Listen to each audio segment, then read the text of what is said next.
नहीं, या तो भाई है और तीसरा है हाय। वाह है या भाई है या हाय है। तो आप तो वाह वाह हो ना। बाप दादा को डबल फॉरेनर्स के ऊपर विशेष फख्र है, हैं? भारत के कुंभकर्णों से थक गए हैं क्या? हैं? इतना जगाते हैं, जगते ही नहीं है। तो बोला बाप दादा को डबल फॉरेनर्स के ऊपर विशेष। भारतवासी जो भाषा को भी जानते हैं, यहाँ की परिस्थितियों को भी जानते हैं, यहाँ की परंपराओं को भी जानते हैं, भक्ति मार्ग की रीत रस्म रिवाज को भी जानते हैं, उनके ऊपर फख्र नहीं है। डबल फॉरेनर्स के ऊपर विशेष फख्र है।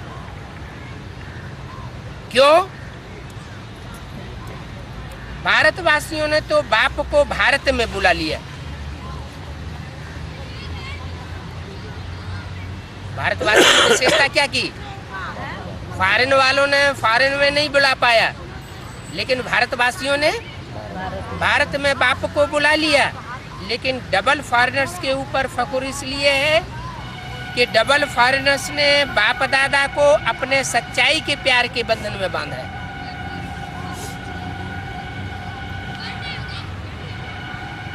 माना? भारतवासी झूठे हो गए और डबल फॉरेनर्स सच्चे हैं। उन हद के डबल फॉरेनर्स की बात नहीं है। ये तो सारी वाणी चलती है एडवांस पार्टी वालों के लिए, और एडवांस में अर्थ भी एडवांस हो जाते हैं। हद के फॉरेनर वो हैं जो अपने लौकिक परिवार, लौकिक संबंधियों और लौकिक समाज से भी ज्ञान में आने के बाद दूर हो गए। फॉरेन में चले गए माना दूर हो गए, उनके दिल से दूर हो गए। वो तो हुए सिंगल फॉरेनर, क्योंकि ज्ञान में आ गए, बेसिक ज्ञान में आए तो इन सब से दूर चले गए। फिर जब बेसिक नॉलेज को ग्रहण कर लिया अच्छी तरह और होशियार हो गए, तो बेसिक नॉलेज वालों से भी एडवांस चले गए। और जब एडवांस चले गए तो जो अलौकिक परिवार वाले हैं उनकी नज़रों से भी दूर चले गए, उनके दिल से भी दूर चले गए, और यहाँ तक कि उन्होंने धक्का भी दे दिया, तो डबल फॉरेनर हो गए। तो कहा डबल फॉरेनर्स के ऊपर विशेष फख्र है। सारी दुनिया ठुकराए। जैसे यज्ञ के आदि में क्या हुआ? सारी दुनिया एक तरफ और एक बाप दूसरी तरफ था। तो जो बाप को फॉलो करने वाले बच्चे होंगे उनके जीवन में भी कि यही बात लागू होनी चाहिए। वो परीक्षा बच्चों के जीवन में नहीं आनी चाहिए क्या? आनी चाहिए। तो बच्चों के लिए भी ये बात लागू होती है कि भले सारी दुनिया दुश्मन बने, लौकिक परिवार वाले दुश्मन बने, ब्राह्मण परिवार के अलौकिक भांति भी दुश्मन बने, लेकिन बाप को नहीं छोड़ेंगे, बाप को नहीं भूलेंगे। एक बाप दूसरा न कोई, इतने सच्चे हैं। तो सच्चाई के ऊपर बाप को विशेष फख्र है। क्यों? क्योंकि गॉड इज ट्रुथ गाया हुआ है। सच्चे गार्ड को क्या प्रिय होगा? सच्चाई। सच्चाई प्रिय होगी, क्योंकि सचखंड स्थापन करना है। लक्ष्य क्या है? सचखंड स्थापन करना है, सतयुग स्थापन करना है। तो बाप दादा को डबल फॉरेनर्स ने अपने सच्चाई के प्यार के बंधन में बांधा हुआ है। मेजॉरिटी सच्चाई वाले हैं।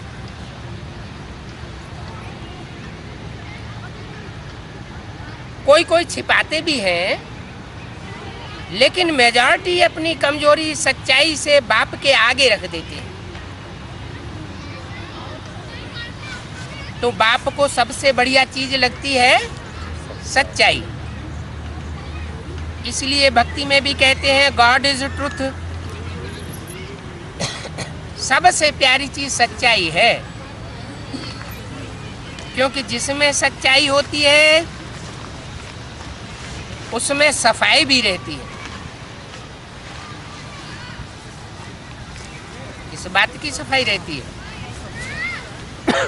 उनका दिल साफ हो जाता है, तो क्लीन और क्लियर रहता है। इसलिए बाप दादा को डबल फॉरेनर्स की सच्चाई के प्रेम की रस्सी खींच लेती है। थोड़ा बहुत मिक्स तो होता है कि दुनिया में संग का रंग तो सभी को लगता ही है, कोई कोई को लगता जरूर है। लेकिन डबल फॉरेनर्स ये अपनी विशेषता कभी नहीं छोड़ना। सच्चाई को कभी छोड़ना नहीं। सत्यता की शक्ति एक लिफ्ट का काम करती है। दुनिया तो सारी पतित हो जाती है, सारी दुनिया गिरती है, ऊंचा तो कोई नहीं रहता, लेकिन सच्चाई एक ऐसी चीज है, कोई कितना भी पतित हो जाए, कितना भी गिर जाए, लेकिन बाप के आगे अगर सच्चा है और सच्चाई से पोता मेल दे देता है, तो बाप आधा माफ उसी समय कर देता है। आधा तो दिल की सफाई उसी समय हो जाती है, बाकी आधा बचा, वो आधा हल्का हो जाने की वजह से याद की शक्ति से स्वतः ही भस्म किया जा सकता है। तो बोला सच्चाई की शक्ति एक लिफ्ट का काम कर देती है। सबको सच्चाई अच्छी लगती है ना? बोलो पांडव, अच्छी लगती है ना? ऐसे तो मधुबन वालों को भी अच्छी लगती है? क्या सच्चाई ऐसे तो मधुबन वालों को भी अच्छी लगती है, ऐसे, लेकिन वैसे नहीं लगती। मधुबन वाले हाथ उठाओ, सभी चारों ओर के। क्या? क्योंकि मधुबन एक ही जगह नहीं है। अव्यक्तवाणी में पहले बोला था कि जहाँ जहाँ मिनी मधुबन बनावेंगे वहाँ वहाँ बाप दादा आवेंगे। ये तो एडवांस पार्टी वालों से भी विशेष बात लागू होती है, क्योंकि वो बात बोली गई थी फॉरेनर्स के लिए। कोई फॉरेनर ने प्रश्न किया बाप दादा फॉरेन में क्यों नहीं आते, तो उसका जवाब दिया कि जहाँ जहाँ मिनी मधुबन बनावेंगे वहाँ वहाँ बाप दादा आवेंगे। लेकिन उन फॉरेनर्स की तो बात बाद में, पहले तो दक्षिण भारत को भी, भारत का क्या भी बताया, भारत का विदेश है। तो बोला कि देश और विदेश में जो भी जहाँ भी मिनी मधुबन बनाए हुए हैं, उन मधुबन वालों को सच्चाई ऐसे अच्छी लगती है, जिसमें सच्चाई होगी ना, उनको बाप की याद बहुत क्या हो जाएगी? सहज हो जाएगी। जिनके अंदर कालापन होगा, सच्चाई नहीं होगी, उनको याद, ईश्वर की याद बहुत कठिन महसूस होगी। तो बाप को याद करना बहुत सहज होता है। क्यों? बाप भी सत्य है ना।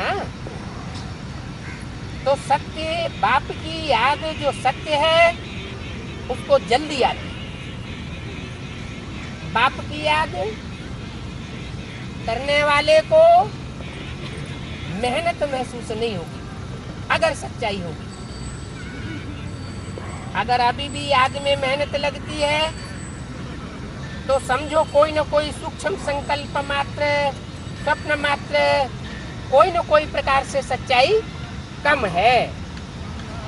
जहाँ सच्चाई है वहाँ संकल्प किया बाबा और बाबा हाजरा हुजूर। इसका मतलब बेसिक वालों के सामने हाजरा हुजूर बाबा है या नहीं है? नहीं है। नहीं है इसका मतलब सच्चाई नहीं है। और जिन्होंने अपनी सच्चाई के पावर से बाप को, जो अव्यक्त बाप दादा कहा जाता था, उस अव्यक्त को व्यक्त रूप में अनुभव कर लिया, हाजरा हुजूर जिनकी आंखों के सामने हो गया, उनके अंदर सच्चाई मौजूद है। इसलिए बाप दादा को सच्चाई बहुत प्रिय है। तो बाप दादा